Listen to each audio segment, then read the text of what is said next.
Ina mana, ina reo, ina iwi, I rau rangatirama, no mai, haere mai, piki mai, whakatau mai.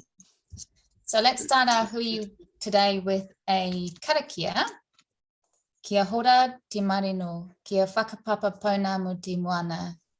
Hei huarahi mā tātou I te rangi nei, aroha atu, aroha mai, tātou ia tātou katoa.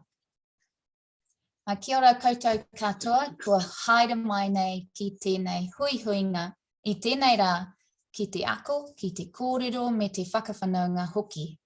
Ka nuhi te aroha mō tu koutou kāinga kau, ki te hui hui mai.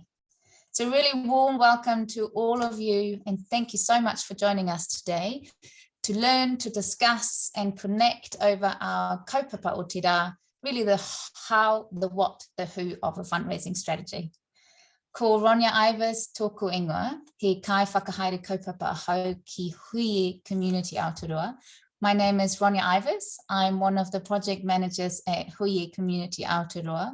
We are a peak body for the tangata whenua community and voluntary sector and are really pleased to bring you today's hui in partnership with Outside Insights and the Fundraising Institute of New Zealand. So just a little bit of housekeeping first. We are recording this hui, so please feel free to be as participatory as you can. Make use of the chat function to make comments, post links, and to post any pātai and questions. And I will shortly also reshare the question Google Sheet with you. You're welcome to put questions in the sheet as we go along as well. And Rebecca will also tell us a bit more about how she envisions today's session is run. So Inaine, I'd like to mihi to our partner and facilitator, Rebecca Scelly.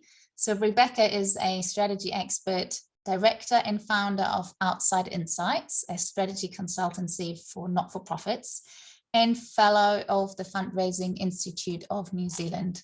Kia ora, Rebecca. It's really wonderful to have you here. And I acknowledge that you are a professional consultant and fundraiser, but you're volunteering your time with us today. So he mihi nui tēnei ki a koe. I would also like to mihi to our second partner organisation, Fundraising Institute New Zealand. Spoke to Fins at one of our He Raupapatanga o Te Koanga Spring Webinar Series last November, and today's clinic is really the result of our ongoing kōrero about how we can support particularly small community organisations like yourselves in your fundraising efforts and make those skills accessible to you. We know that fundraising is a really big issue. There's a big gap in capability and capacity and a really big need for those skills in small community organisations. So that's probably enough from me. I will now hand over to Rebecca and she will lead us for the next 50 or so minutes through today's fundraising strategy clinic. So over to you, Rebecca. Thank you so much. Yeah, I really appreciate the welcome and it's lovely to be here today. So we've got a fundraising strategy clinic. I've been a professional, I've got myself on the spotlight. I've been a professional fundraiser for around about 17 years and worked with not-for-profits all around the world. Lucky enough to work still through East Asia, raising money for Greenpeace in East Asia, plus quite a few New Zealand not-for-profits as well. So it's a pleasure to be here. I'm hoping that I can share with you some of the knowledge that I've been lucky to gain over the years. And we've really tried to, there's so many principles in fundraising that relate to any organisation regardless of the size and regardless of whether there's paid employees or not, the principles pretty much remain the same. So I'm actually going to pop in the chat the link to the presentation today. So anyone who wants to play along at home, you're welcome to flick through. And there is one slide in particular that's kind of an interactive one that I'm hoping that you'll jump onto. But if you don't, it's okay. We can still work through it. So we've got one exercise and quite a bit of information in there. And so you guys have got the Google Sheet. If you've got any big questions, please feel free to put it onto the Google Sheet, which is just in the chat there now. And but if there's any like little questions as we go through, I'm happy to address them. I'm hoping to finish very early today so that we can have time to, there's already quite a few questions in the Google Sheet, so we can really deep dive into as much as we can into specific organisations. So any questions before I jump in? Okay, I'm going to share my screen, so I might not see you if you put your hand up or something like that. So if you need to interrupt me, please feel free to do so. So we've got a fundraising strategy clinic happening today. We've done these 2 bits already. So we just thought we'd do a little bit of getting to know you. It's really important in the fundraising world to not feel as if you're all alone, that you are trying your very hardest to raise money for your organisation, and it can be quite a lonely experience, particularly in organisations that don't have a whole team of professional fundraisers working for them. So we're just going to do, instead of going around the whole room, we're just going to do a couple of little breakout sessions, just 2 minutes each, where you can introduce yourself and your organisation just to one other person, and then we'll swap it with one and then a second person. And in that way, you'll come away from this event at least meeting a couple of people a bit more in depth than just saying your name on a screen. So Ronya is going to set this up for us now, and then we'll come back and switch over, and we'll just do 2 minutes per session.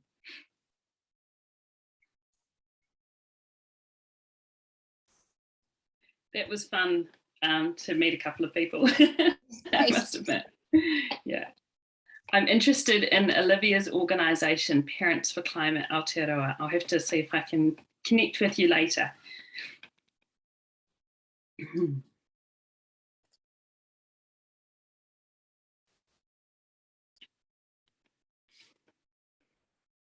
couple of rooms are still chatting. I think we're all back now. Great. Well, look, I hope you guys have met I certainly met a couple of interesting people, and there's a lot of different types of organisations out in our community. There really is. And that's really awesome to see so much cool work being done. So if you're in the Google slides that I sent around at the top, it would be really interesting just to get an idea of kind of where everyone's at. If you're not in this, then that's okay. But we've just got a bunch of random emojis here with different emotions. And if you can copy and paste the one that suits your organisation's fundraising strategy the most, and kind of pop it on the line to see whereabouts. I might just take it off here so I can see where everyone's working. But yeah, feel free to jump in and do that particular slide at the moment. We'll see if anyone's in there.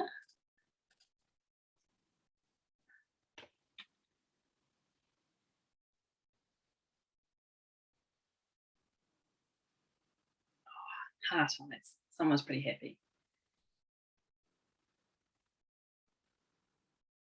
If anyone else wants to use that hard eyes, just copy and paste it.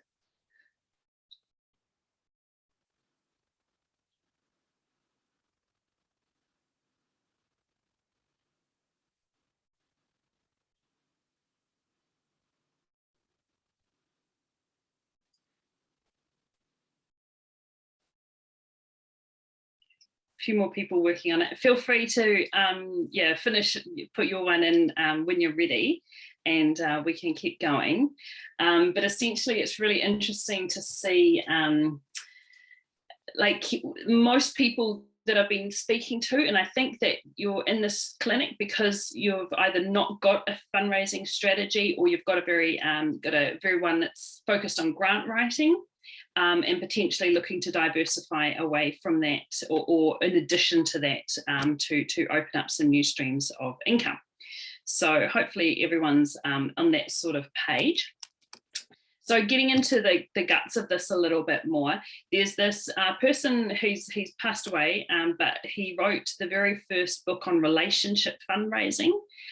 which is what the type of fundraising that I like to do, and it's all about having a meeting of values. So you've got your organisation's values. The donor has got their own personal values, and where those intersect with whichever organisations is where they're likely to give their money. But it's also about looking after people and making people feel good about giving. So hence fundraising, the gentle art of teaching people the joy of giving. It's that feeling you get when you donate or when you do something good, and you get all those lovely endorphins coming back at you, and the organisation appreciates you and thanks you, and you feel so good about it that you want to do it again. So that's the type of fundraising that we really like, and that follows all the ethical principles from the Fundraising Institute and that sort of thing. So this is what fundraising is about. So I've just popped some steps here to some fundraising success, and it can look quite daunting, but it's all very logical, and you know, it's nothing too crazy in here. So the first one around assess your fundraising efforts. If you're already doing fundraising, and I was talking to an organisation the other day who said, you know, they've got a full-time fundraiser, and they're like, we're doing all this work, but we don't know whether or not it's worth it. So the first thing to do is just assess your efforts, and there's some certain KPIs that you want to be measuring those against. So looking at the total income that each channel is bringing in. So a channel might be grants, or it might be major gifts, or it might be community fundraising, or whatever the channel is how that money's coming in. Looking at that, then looking at the total expenditure next to that. So if your total expenditure for grants is just the time and effort it takes to write that grant, then it's about, okay, so what percentage of, if you're the one doing that work, what percentage of my time goes into this grant writing? And therefore you've got a percentage of your salary that goes into that.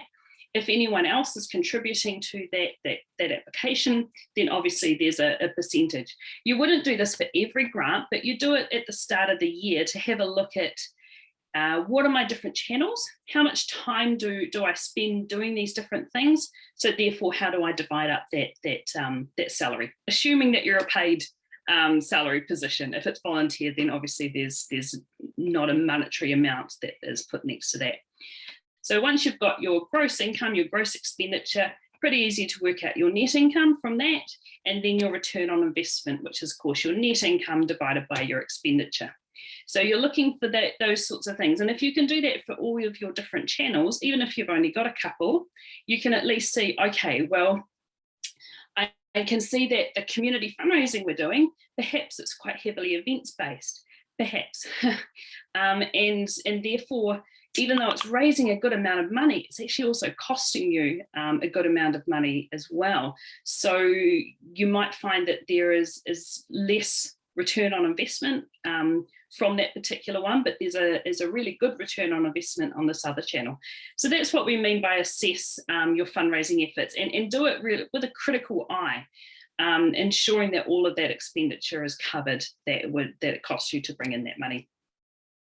Assessing the fundraising strengths and weaknesses of your board and staff. So you're doing this again to help you find a way to have fundraising success. You might have someone on your board who's actually got a lot of good network connections for potential major donors. Now that's a real strength in fundraising circles. Of course, that board member's also got to be willing to make those introductions and to use their network. So that's either a strength or weakness depending on where they're at with that. But same with your staff. You might have some staff. Some of the work I do with Greenpeace, we've got some of our program staff who are climate activists and that sort of thing. They are so good at talking the talk. I bring them along to every major donor and foundation meeting that we've got because they can talk about the work that we do so much better than I can. So they're actually fundraisers. Don't ever tell them that they are, but they're actually fundraisers and they're doing a really good job at it. And I'm just in the background coordinating and getting things to happen. So assessing that from your board and your staff. Assembling the team to select the best fundraising strategy. So again, this depends on your organisation, but essentially you want to be looking critically from an assessment point of view, from strengths and weaknesses, getting a bit of a team together. And it's not just the person doing the fundraising. As I said, it's program staff. It's certainly your general manager, chief executive, whoever you might have. It's board members. It's people across the spectrum of your organisation to help you decide on what strategy you should go for, because likely they will be having to support you in that work for that strategy. Weighing the costs and benefits for the available strategies, and this really comes down to what's going to work for your organisation. If you're a volunteer organisation with a very limited budget, you're not going to be jumping in and doing regular giving, which costs, it requires quite a large upfront investment. But if you're an organisation that has got a whole lot of contacts in the major philanthropic world, then major gifts might be a good one. It all depends on your organisation. Choosing a strategy that's right for your mission. So years ago, I was doing work with Presbyterian Support, and they were very clear, not taking tobacco funds, not taking gambling funds, not taking alcohol funds, that sort of thing. You've got to make sure that, and same with Greenpeace, they don't take government or corporate funds. So whatever strategy you follow has to fit with the mission of your organisation.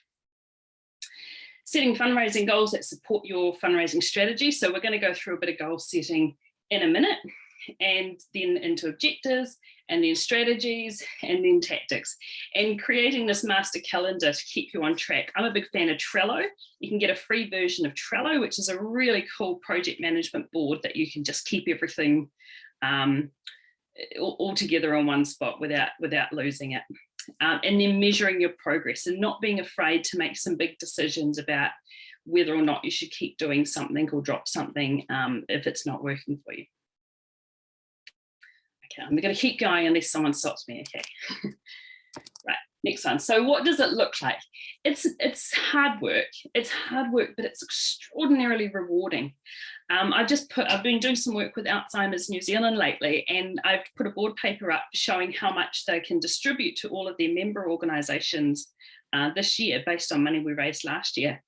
And to see the increase of how much each member organisation is going to get this year as opposed to previous years, it gave me pause for thought. Honestly, this was 11:15 last night, finishing off a spreadsheet. And I was like, oh, it just feels so good to be able to increase the amount that we're giving them because they're all struggling, you know? And so it's hard work, but it makes you feel really good as well. You have to make choices and set priorities. Absolutely. You cannot do everything. And if you try to, you'll end up doing a whole lot of things in a mediocre way because you're just one person, usually. If you set priorities and just do one or two things really, really well, you can actually raise a whole lot more money than if you try and do a dozen things, all at the same time. It's an indistinguishable part of your organisation.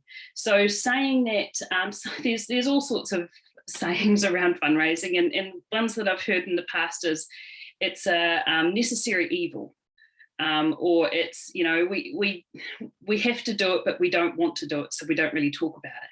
There's all this sort of stuff that goes around some not-for-profits, and it's quite sort of old-fashioned thinking. Modern day fundraising is a part of the organisation. As I said, bringing along or having program staff a part of my grant process. I bring program staff to tele-fundraising centres to give talks to our tele-fundraising team. I use the chief executive in many organisations to lead conversations around funding. If we didn't do that, we wouldn't succeed. And that's absolutely necessary, that it's part of everyone's role. And of course, it's different depending on what their role is. But essentially, if everyone kind of works towards the same goals, then you're going to get a lot more success. And there's no one size fits all or magic template. So whilst we can create a strategy template, it very much needs to be filled in specifically for your organisation and what's going to work for you. So what is your fundraising vision? And this is the most important question to ask yourself if you're looking to do a fundraising strategy. A lot of people just jump into tactics, right? I think we need to run an event, or I think we need to do this. But really, what are you doing it for? So we've got some questions on the next page, and we're not going to like write them all down now. But if there's something that particularly triggers your brain to think, oh, that for my organization, then, you know, feel free to write away. And you guys have all got the link to this document as well. But what you're looking for is, this is where we're at now. Where do we want to be in 5 years? Where do we want to be in 10 years? Are we wanting to be at the same level we're at because we're actually doing quite well and we're delivering what we need to deliver? Is there going to be a higher demand for our services in future years? And if so, what funding are we going to need to be able to match that? So you don't just do fundraising, raise money just because you can. It's all to do with fulfilling your mission. So in order to gain a fundraising vision, how many donors do we want is one question.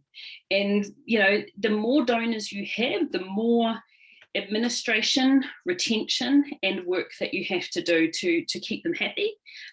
And to keep them feeling like what they're doing is a good thing. Do you know, I signed up to an organisation that's not in this group, who knocked on my door about 12 months ago. And I agreed to a monthly gift, signed all the paperwork, they started taking money out of my account. Didn't hear from them again for 12 months. Kid you not once. So I cancelled the other day. And it's like, come on, I'm a fundraiser, I'll give you leeway. You don't have to contact me every week, but not once in 12 months. So the more donors you have, the more work you need to do. But if you have got a small number of major donors, then they also require quite a large amount of work as well. So do we want a large donor base of individuals? Do we want to focus on corporate donors? Do we want to take funds from government? Those sorts of questions will go into your vision. Are we looking to diversify or focus? So diversify would mean that you've got a portfolio of fundraising channels that you're raising money from quite a few different ways, which can work for an organisation that's got the resources to be able to fund the investment of those and also have people running those programs. Or do we really need to focus to ensure that what we're doing is going to be really good? And focusing, again, you've got to be careful about which channel you're choosing to focus on. You probably all realise that grants are not as large as they used to be quite a number of years ago. The amount of money that's available is decreasing, and there's a bunch of reasons for that. So if we put all of our efforts into there, or if we put all of our efforts into events and then something like COVID happens, then there's a big risk for your organisation. But if you put all of your efforts into individual giving, whether that's from a lot of people or just a couple of big ones, then your risk is lower because people are more likely to give at an individual level if they love your organisation, regardless of how the social political situations are of the time. So donor audiences, so once you kind of decide who you're going for, it's looking at what communications channels do we need to be able to get to those particular people. If it's corporates, then there's obviously a different communication channels that you're going to use to individuals and that sort of thing. And then what do we want our donors to do for us?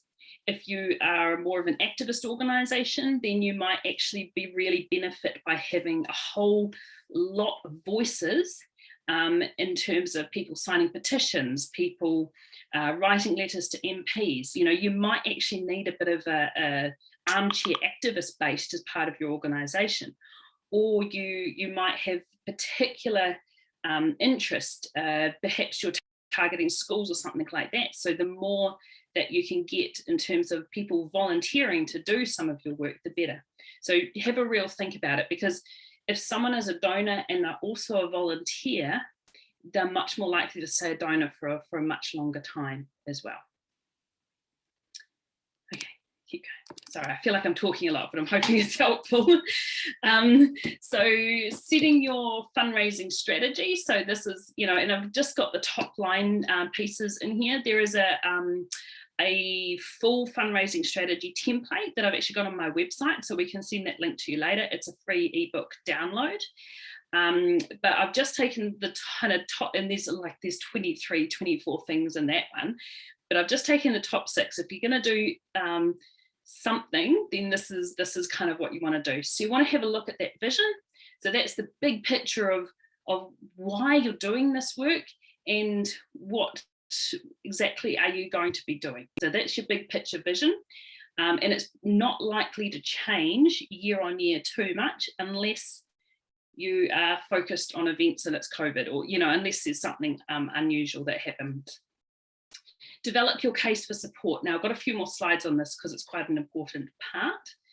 Have a goal. So, I've got an example here to reduce reliance on grants to 60% to 20% within 5 years. So your goal might be to do with sustainability, long-term sustainability. Your goal might be to do with growth. There's a lot of different types of goals depending on your organisation and where you need to go and what you need to do for yours. Objectives, so that's getting a bit more detail. So the example here, the objective is to gain 20,000 from sponsorship. So there's no real details in that objective, but you can kind of see how it cascades down. And then getting into the strategy is getting a bit more specific. Identify an approach for potential sponsors in Q1 2023 with a strong case for a partnership. So you can see that we're getting into real details. And then tactics are things like research, developing an approach, that sort of thing. So if you're doing, this is kind of the minimum that you would do to create a fundraising strategy. I can see there's 3 chats there. Is that questions I need to answer, Anya, or I'd keep going? No, okay. No, they're just comments. Okay, cool. Because I can't see that, I just saw the number. Okay, so I thought we'd have a quick look at types of fundraising channels and types of fundraising techniques. So I don't have detailed slides on these because we're trying to cram everything into a 1-hour clinic. But just to give you an idea of what these things are. So direct dialogues, also known as face-to-face fundraising. It's the guys who knock on doors, who are at malls, who are on the street, that sort of thing. If you are going large scale in this, then it tends to be quite expensive because you're paying per person that you're signing up for regular giving. But there is a way to scale it to fit smaller organisations. A while ago, I was doing some work with Forest and Bird, and what we would do is we would target field days across the country. We would set up a stall, we would have a couple of our local volunteers there, we would provide them either with sign-up forms, or later we moved to iPads, where they could talk to people at field days who were interested in supporting the environment, in particular New Zealand's forests, and they would get people to sign up. So it was taking opportunities of other things that were happening and using our resources that way. DRTV is direct response television. So it's those ads that you see. Kids Can did a great one, series of them at the start of COVID, but you see Save the Children, but pretty much the bigger NGOs are the ones using DRTV because it's quite expensive. Direct mail is quite popular, and it remains popular even with the digital world. And so it's sending out letters of appeal letters to your donor base, or as a cold mail drop to seek support for your organisation. Again, for smaller organisations, it can work quite well if you're very targeted. You don't have to go to a designer and a mail house to get something real fancy done. Some of the best appeal letters I've seen, have got the best response rates, are ones that are made in-house. There's not really anything fancy about them. They're just a plain piece of paper with text on it. And then it's dropped in a very specific area, and it's all about the ask. It's all about the appeal and the ask. So Lifelight, for example, are quite good at this, whereby they can really target people who live in particular areas and talk about a story of someone that has been saved due to the service in that area, kind of linking it back to, if you need this help one day, we're here, so how about you be here for us now? But it's certainly something that you can scale up, scale down, depending on your budget. Tele-fundraising, generally we gaining leads and then ringing them up as donor conversion. Again, can be quite expensive unless you use volunteers. one of the first fundraising things I think I ever did. I was about 18 and spent a day as a volunteer tele-fundraiser for an organisation. It was Red Cross, and they literally gave us a page out of the phone book, and we were just dialing numbers and following a script and gaining donors for that organisation. So there's all different ways of doing it. Sponsorship tends to be less philanthropic and more about a sales exchange. So it's about, you know, the budget for the sponsorship from the corporate tends to come from their marketing budget. So you generally have to be able to provide something in exchange for that money. So that could be promotion to your database of people. You might have, you know, thousands of volunteers that you can promote that product to. Or it might be some social media posts if you've got a really good, strong social media presence. Occasionally you will find a corporate who just wants to do it out of social responsibility. And you tend to find those ones through your board. A board member might know someone who runs a business and wants to sponsor your organisation with nothing in return. And it tends to be more of a donation than a sponsorship. Major gifts. So this is obviously what it says. You've found one or two or more very wealthy individuals who decide that they would like to give you a large gift, and you tend to have a very strong relationship with that person and communicate with them on a regular basis about what you're doing with that money and how it's working. Bequests are the ultimate gift, basically, in a person's will, and it's a whole nother day's workshop around bequests. But essentially, it can be any matter of things. It could be a percentage of the estate. It could be a percentage of the residual of the estate. It could be a set amount, this sort of thing. So there's a whole opportunity there, and it's very good return on investment, by the way. Very low cost, very high return, but once you start a bequest program, it tends to take 5 to 7 years before you realise your first bequest, for obvious reasons. Digital fundraising is really popular, and it tends to be omni-channel, so you've got all different ways that you're targeting people through digital fundraising.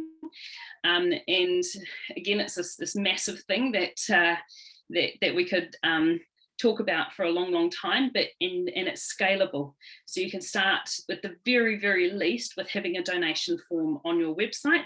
If you don't have a website, using a Give a Little donation page, using Grassroots for peer-to-peer fundraising. There's a whole lot of platforms out there that they take their fee kind of per donation. So they might take $1 per donation, and that's how they gain money.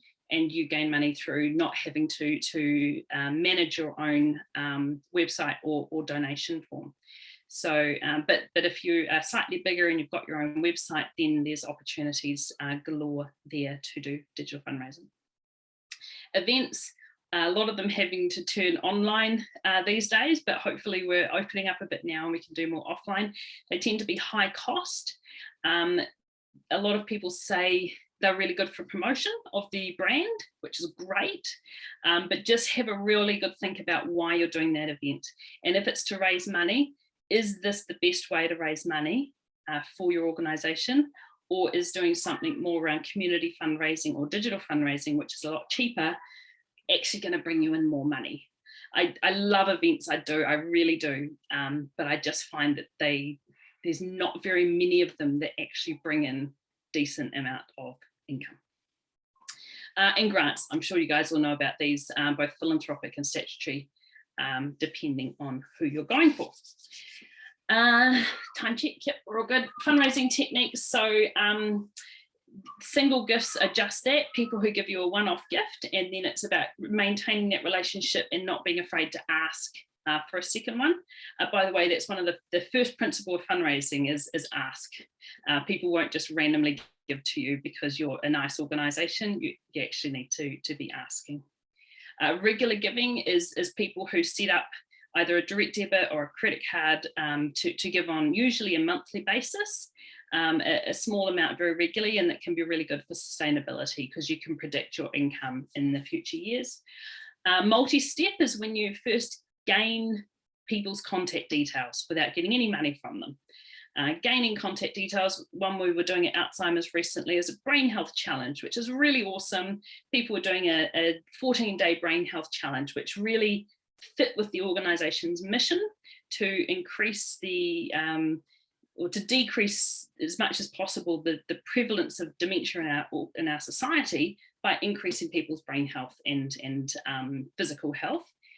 But at the same token, people could opt to also hear from us again, and we used that as fundraising leads and emailed and called them.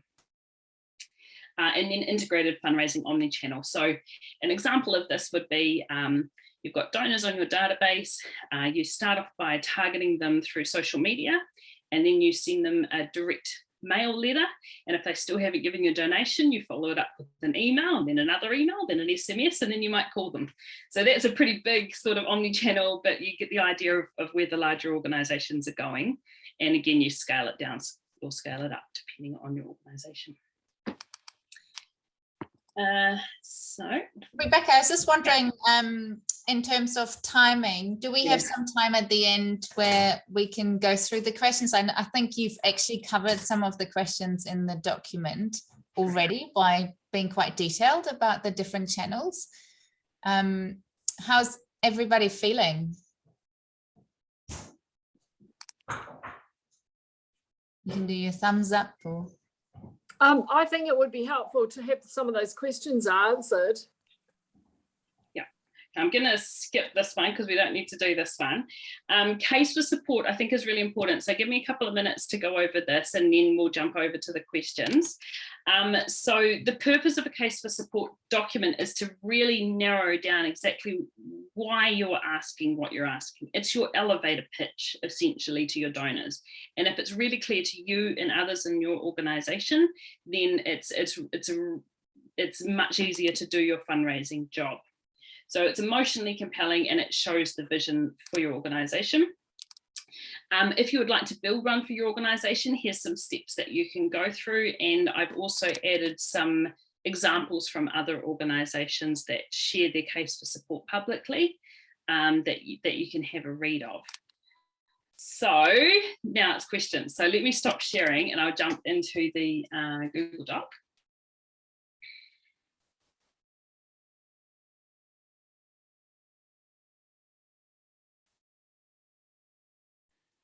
Sorry, take a breath.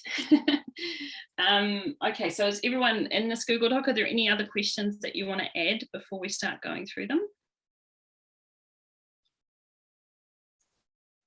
Does everybody have it open, or would you like us to share it on the screen? If everybody is in it, then we won't share it. Looks like everybody is in it. So yes, please go ahead. Okay, so there's quite a bit of questions here around grant funding, but if I've misinterpreted your question, please feel free to let me know, and we can have another look at it. Applying to regional funders when you have national operations, started regionally but expanded. We rely on our regional funding but want to expand our operations because there is a need. So there's nothing wrong with applying to regional funders for work being done in the region that organisation, that funder funds. Absolutely nothing wrong with it at all, and they will fund if they know that that's exactly where their money's going. Has that answered that person? I suppose this was me. This is more of a kind of strategic thing. Like I just cards on the table. We have a significant grant from Foundation North every year to fund our administrator's salary, essentially. But we started being mainly Auckland, Northlands based, Ukulele Education Trust. But then now we're kind of quite national. Sorry, I have a crying baby on my lap. So I'm just, yeah, it's quite tricky for us because every year I submit this application, I'm in fear that they're going to start actually asking the question, are you still really predominantly Auckland and Northland based? And I know that there will come a time when we're going to have to say, actually, we're not, and we'll lose our administrator, even though we're seeing increased demand. So I don't, yeah, that transitional thing, because then, but then when we try and apply for administrative funding, we've already got this giant grant from Foundation North. So it's like, it's a bit of a, yeah, it's tricky. I'm sure a lot of people are in this position, but yeah. Yeah, I mean, number one rule to follow is ethical principles. And if you don't maintain honesty and integrity, then you're going to lose funding completely. You're better off actually going and having a chat with them and saying, look, we've you know, thanks to your amazing support over the years, we've actually been able to expand our services.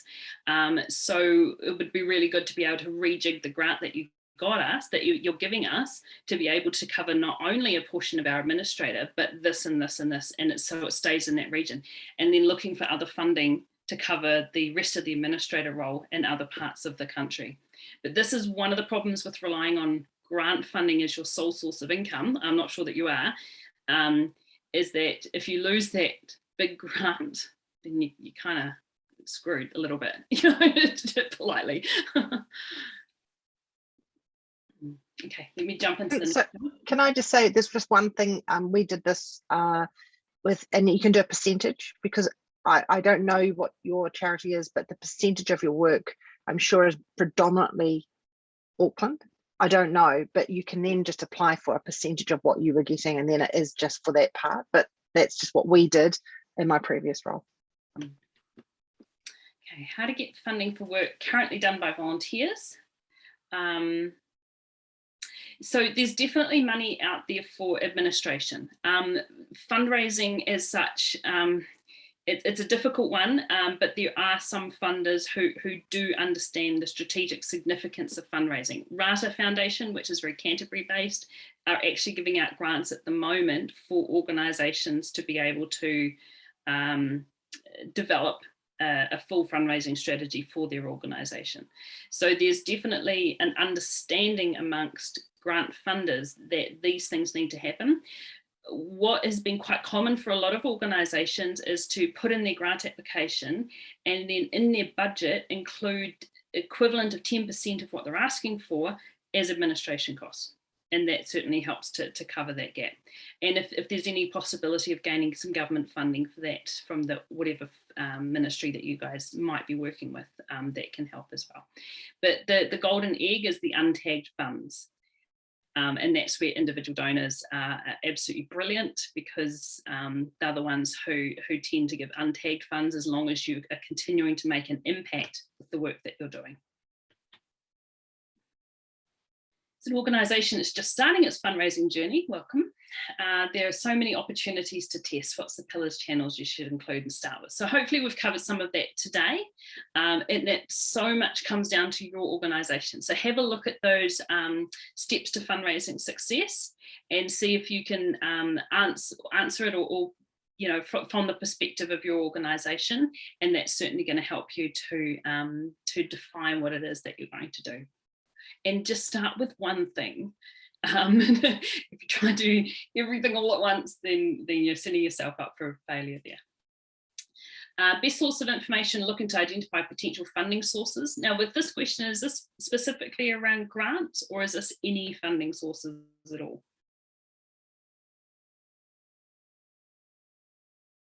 Maybe it was someone who's not here who asked that. Okay, so hopefully you guys all know the grant resources out there. There's the DIA has got a website list. There is Charity Services got a website list. Councils, local councils do. There's quite a few free resources out there. And then libraries are also a good opportunity. If you go and talk to librarians, they'll show you some websites and things you can look at as well. Template strategy, for those who haven't started one, feel free to download. We're going to send around some resources after this, and one of them can certainly be the strategy. But as I said, the one that I've got on the website is super detailed, but the one we've got in this Google presentation is perfectly fine. There's nothing wrong with it.